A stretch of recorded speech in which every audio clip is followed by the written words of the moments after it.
Kronologi satu keluarga ditemukan tewas dalam rumah di Warakas Jakut. Lihat ibu tergeletak sepulang kerja. Satu keluarga di Jalan Warakas 8, Kelurahan Warakas, Tanjung Priok, Jakarta Utara ditemukan tewas mengenaskan pada Jumat, 2 Januari 2026.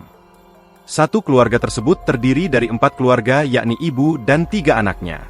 Adapun total ada 3 orang yang meninggal dalam kejadian ini, yakni sang ibu, 1 anak laki-laki, dan 1 anak perempuan.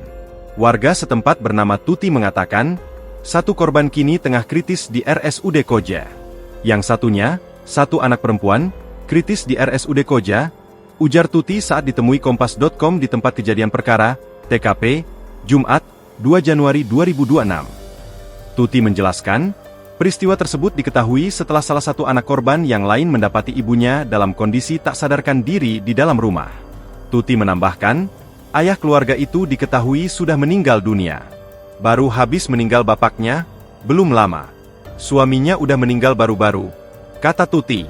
Korban diduga mengalami keracunan. Download Tribun X sekarang. Menghadirkan lokal menjadi Indonesia.